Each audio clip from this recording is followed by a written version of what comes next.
मैं हूं आबिद हुसैन शेख, आपका खैर मकदम है 4TV न्यूज़ कर्नाटक एक्सप्रेस में।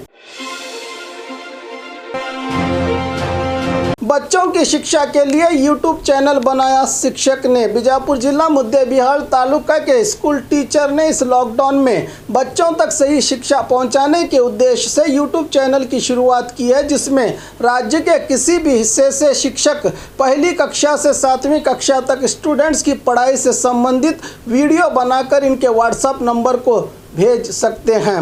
मुद्देबिहार गुड़दिन्नी सरकारी स्कूल के शिक्षक प्रकाश चलवादी ने इस काम में अपनी अहम भूमिका निभाई है। जानगटे नाम के चैनल को क्षेत्र शिक्षण अधिकारी वीरेश जेवर्गी के हाथों इसकी शुरुआत की गई है। कोरोना के मुश्किल दौर में चुनाव हो सकते हैं, बच्चों के भविष्य से जुड़े एग्जाम्स क्यों नहीं। हालात को देखा जाए तो शिक्षा पर कोरोना के काले बादल मंडरा रहे हैं, तो वहीं देश के नेताओं का भी थोड़ा बहुत इसमें योगदान है, कह रहे हैं समाज चिंतक।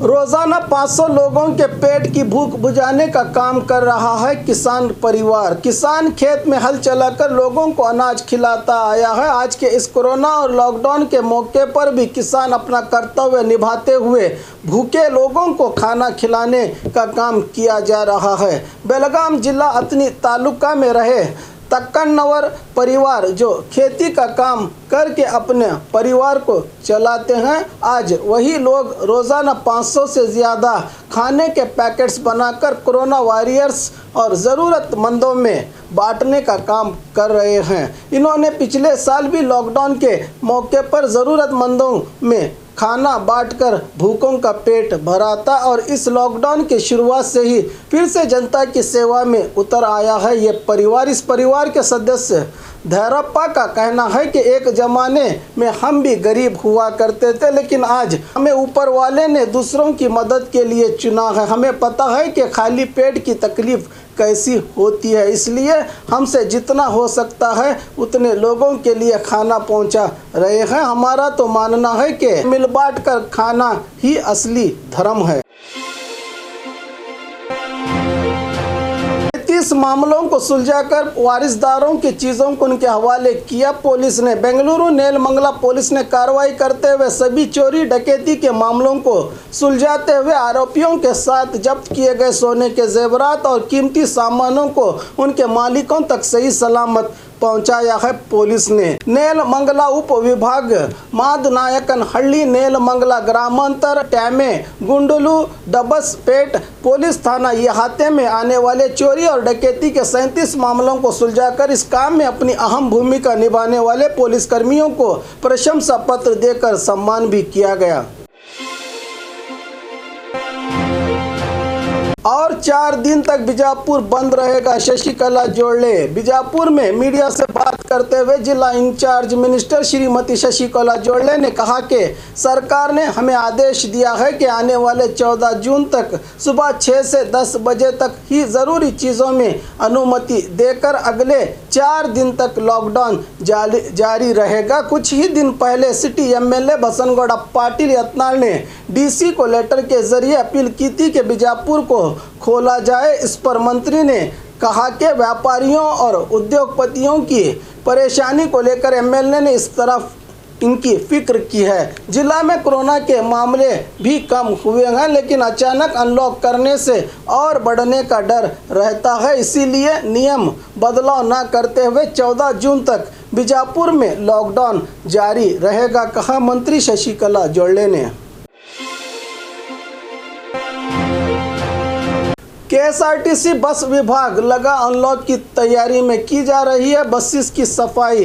पिछले 2 महीनों से बसेस एक ही जगह पर रुके हैं। KSRTC विभाग की ओर से इन बसेस को ग्रेसिंग और वाटर सर्विसिंग का काम किया जा रहा है। आने वाले 15 जून से इन बसेस को रास्ते पर दौड़ाने की तैयारी कर रही है KSRTC विभाग। इस मौके पर चामराजनगर डिपो मैनेजर कुमार नायक का कहना है कि चामराजनगर डिपो में 137 बसेस खड़ी हैं, इसलिए 15 विभागीय मैकेनिक्स को बुलाकर उनसे सर्विसिंग का काम किया जा रहा है। हर रोज़ 20 से 25 बसेस की सर्विसिंग और स्वच्छता का काम करते हैं ये कर्मचारी। कोरोना जागरूकता के स्टिकर लगवाकर हर बस में सैनिटाइजर की बोतल लगवाकर जून 15 से रास्ते पर दौड़ाने का विश्वास जताया है। डिपो मैनेजर ने इनकी तैयारियों को देखकर लगता है कि 15 जून से राज्य को लॉकडाउन से मुक्ति मिलेगी।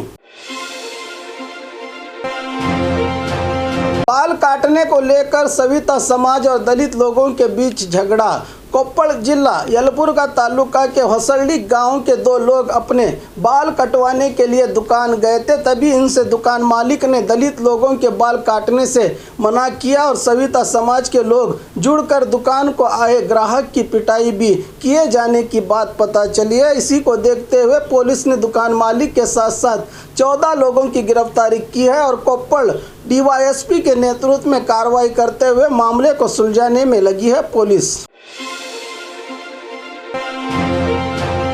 ट्रैक्टर के जरिए अपनी फसल को तबाह किया किसान ने। गदग तालुका सांबापुर गांव के किसान किरण गौड़ा बंडी का कहना है कि अपने खेत के 3 एकड़ में फूलों की फसल बोए थे। अचानक सरकार ने जो लॉकडाउन लगा दिया है, इससे हमारे फूल बिकने से रहे। इसी के लिए हमने 3 लाख रुपये खर्च भी किया था, वो भी कर्ज लेकर। सरकार ने तो सिर्फ 10,000 की मदद की है, इससे क्या होने वाला। इसलिए ट्रैक्टर को इस्तेमाल करके सारी फसल ही बर्बाद कर दी मैंने। सरकार ने जो परिहार की घोषणा की है उससे बढ़ाकर किसानों की मदद करने की मांग की है इस मायूस किसान ने।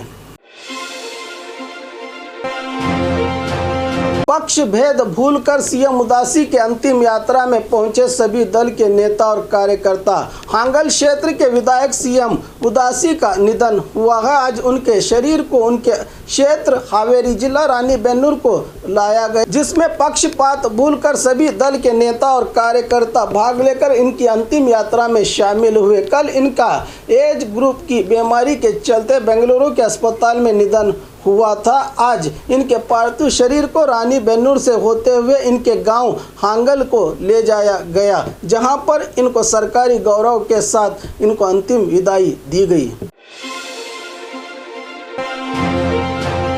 बुजुर्ग महिला की आंख से 9 सेंटीमीटर लंबे जिंदा कीड़े को बाहर निकाला डॉक्टर ने। उडुपी में रहे प्रसाद नेत्रालय के डॉक्टर कृष्ण प्रसाद ने आज इतिहास में कोई ना कर दिखाने वाले काम को कर दिखाया है, जो कि स्थानीय 70 साल की बुजुर्ग महिला की आंख में जलन और दर्द हो रहा था। इसके लिए डॉक्टर ने उन्हें दवाई देकर थोड़े दिन की मोहलत दी थी, लेकिन वो दर्द कम न होने की बजाय ज़्यादा होने लगा। तो इसी को देखते हुए डॉक्टर प्रसाद ने लेज़र ट्रीटमेंट के जरिए कुछ ही मिनटों में उस बुजुर्ग महिला की आंख में रहा 9 सेंटीमीटर लंबे जिंदा कीड़े को बाहर निकाला है। इसके बाद उस महिला को राहत मिलने की बात भी पता चली है। जिंदा निकाले गए इस कीड़े को लैब में टेस्ट करने के लिए भेजा गया है। डॉक्टर के इस काम पर पूरी मेडिकल क्षेत्र में ही एक चौंका देने वाली खबर फैल गई है कि आखिर डॉक्टर ने कैसे इतनी आसानी से इस काम को अंजाम दिया।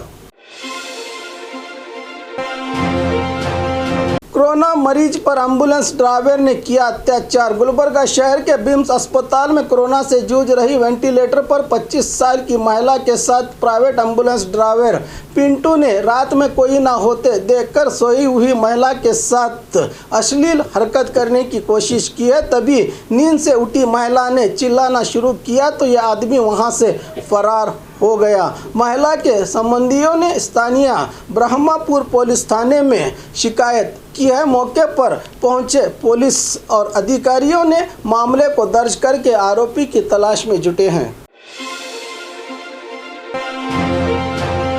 महाराष्ट्र और गोवा में लॉकडाउन होने से केएमएफ को हुआ करोड़ों का नुकसान।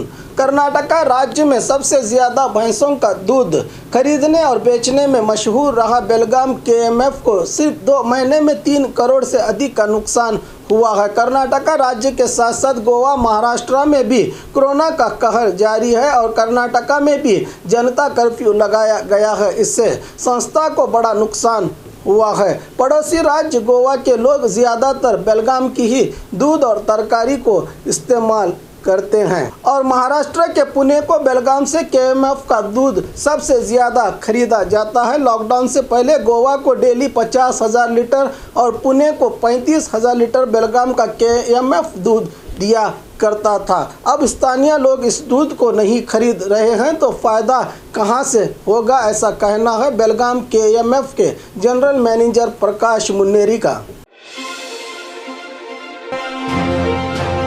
कर्नाटक का अनलॉक, जून 14 के बाद कुछ चीज़ों में हो सकती है छूट। मंत्री आर अशोक का बयान। राज्य के रेवेन्यू मिनिस्टर आर अशोक ने जानकारी दी है कि जून 14 के बाद कर्नाटक का अनलॉक ज़रूर होगा, लेकिन एक साथ नहीं खोला जाएगा। बारी बारी से किए जाने की बात एक्सपर्ट ने कही है। सरकार एक मार्गसूची जारी करने वाली है जिसमें 5 बार अनलॉक की प्रक्रिया की जाएगी, यानी हर बार थोड़ी थोड़ी छूट देते हुए जनता को राहत देते हुए खोले जाएंगे चीज़ें और दुकानें। जून 11 और 12 को सीएम एक्सपर्ट के साथ सभा करके जनता के सामने अहम फैसला लेंगे, कहा मंत्री आर अशोक ने। पहले चरण में कारोबारियों को राहत मिलेगी, दूसरे चरण में धार्मिक जगहों को खोलने पर फैसला लिया जाएगा। शिक्षण संस्थाएं, मॉल्स और सिनेमा घरों को तीसरे चरण में खोले जाने की बात आधिकारिक सूत्रों से पता चली है। राज्य को पूरी तरह से लॉकडाउन मुक्त होने के लिए